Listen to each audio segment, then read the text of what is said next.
largest rural concentration of Zulu people is in Kwa-Zulu Natal. The largest urban concentration of Zulu people is in the Gauteng Province and in the corridor of Pietermaritzburg and Durban. IsiZulu is South Africa's most widely spoken official language. The word Zulu means sky, and according to oral history, Zulu was the name of the ancestor who founded the Zulu royal line in about 1670. The Zulu people have a rich and complex history, with a strong emphasis on community, tradition, and resilience. Some key aspects of Zulu culture. The four major ethnic divisions among Black South Africans are the Nguni, Sotho, Shangaan-Tsonga, and Venda. The Nguni represent nearly two-thirds of South Africa's Black population and can be divided into four distinct groups: the Northern and Central Nguni, the Zulu-speaking peoples; the Southern Nguni, the Xhosa-speaking peoples; the Swazi people from Swaziland and adjacent areas; and the Ndebele people of the Northern Province and Mpumalanga. Archaeological evidence shows that the Bantu-speaking groups that were the ancestors of the Nguni migrated down from East Africa as early as the 11th century. South Africa is home to a diverse array of tribes, each with their own unique culture, language, and traditions. Some of the major tribes include Zulu, one of the largest and most well-known tribes, known for their vibrant culture and historical significance. Xhosa, a prominent tribe in the Eastern Cape Province, known for their rich cultural heritage and traditional practices. Sotho, a tribe that includes the Basotho people, who are known for their expertise in agriculture and their beautiful traditional clothing. Tswana, a tribe that is prominent in the Northwest Province, known for their skilled farming and craftsmanship. Ndebele, a tribe known for their vibrant traditional clothing and intricate beadwork. These tribes, among others, contribute to the rich cultural diversity and heritage of South Africa. The Zulu monarchy has played a significant role in their history and identity.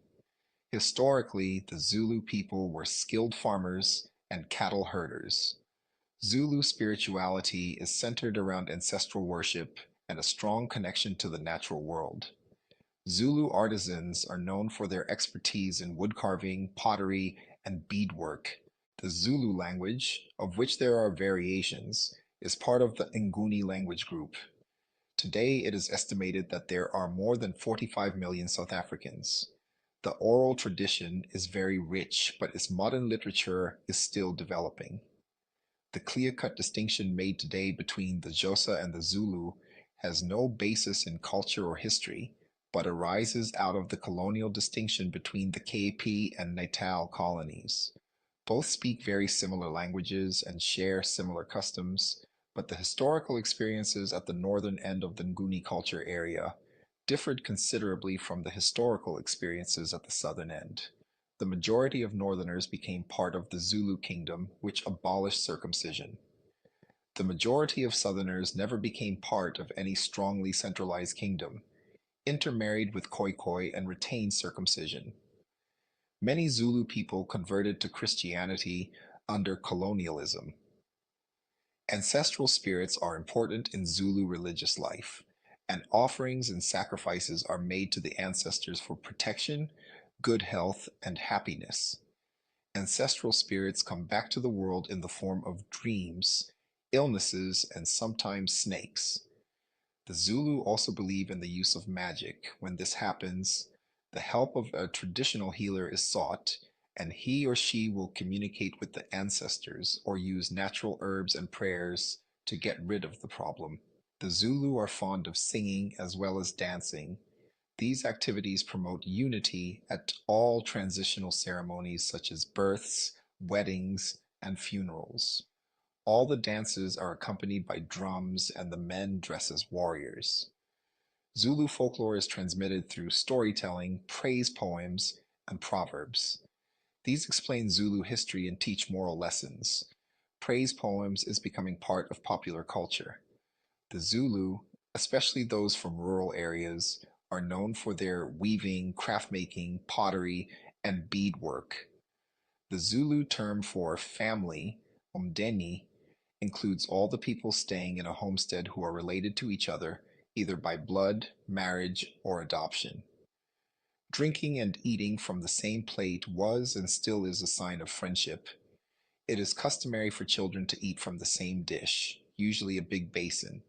This derives from a share what you have belief, which is part of Ubuntu humane philosophy. Long ago, before the Zulu were forged as a nation, they lived as isolated family groups and partly nomadic Northern Nguni groups.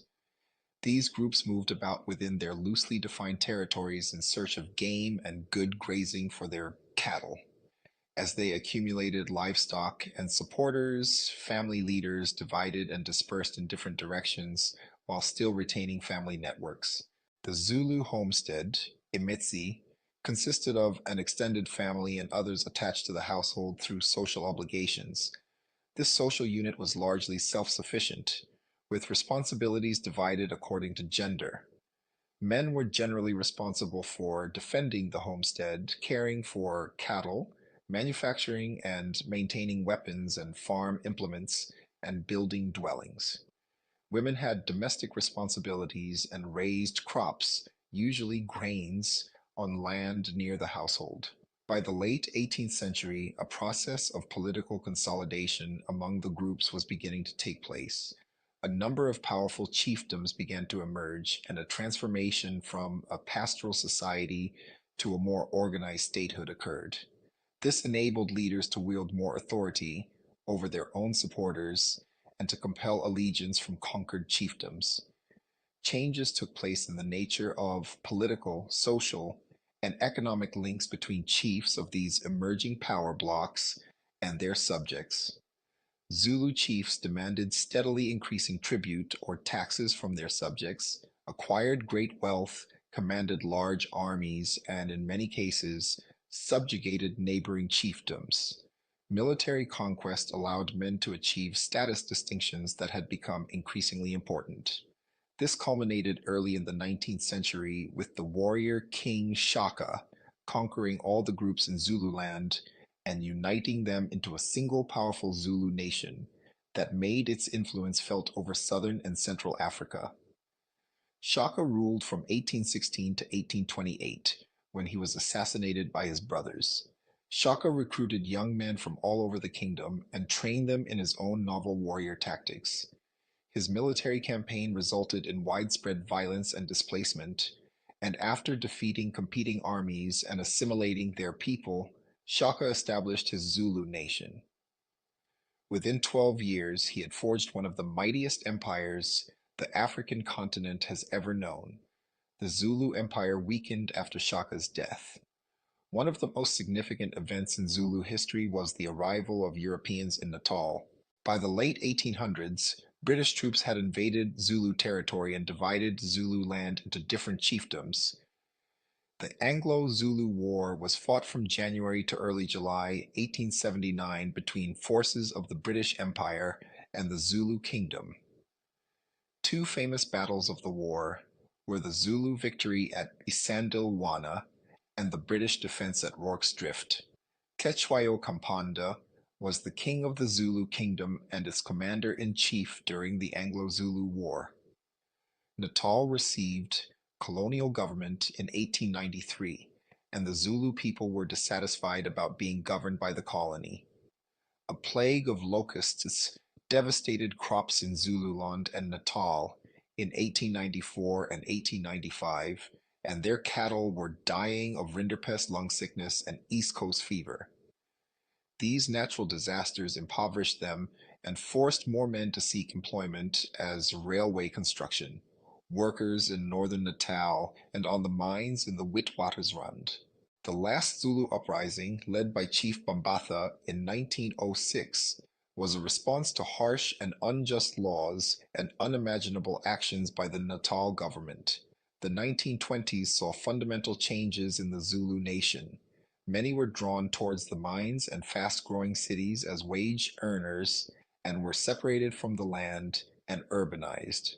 Zulu men and women have made up a substantial portion of South Africa's urban workforce throughout the 20th century, especially in the gold and copper mines of the Witwatersrand. Zulu workers organized some of the first black labor unions in the country. For example, the Zulu Washermen's Guild, Amawasha, was active in Natal, and the Witwatersrand even before the Union of South Africa was formed in 1910. The Zululand Planters Union organized agricultural workers in Natal in the early 20th century. The dawn of apartheid in the 1940s marked more changes for all black South Africans, and in 1953 the South African government introduced the homelands. In the 1960s, the government's objective was to form a tribal authority and provide for the gradual development of self-governing Bantu national units. The first territorial authority for the Zulu people was established in 1970, and the Zulu homeland of KwaZulu was defined.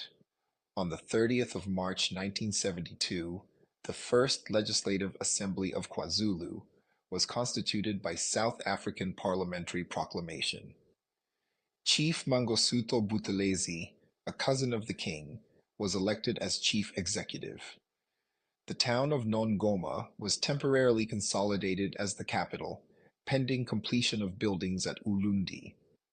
The 1970s also saw the revival of Inkatha, later the Inkatha Freedom Party, the ruling and sole party in the self-governing KwaZulu homeland.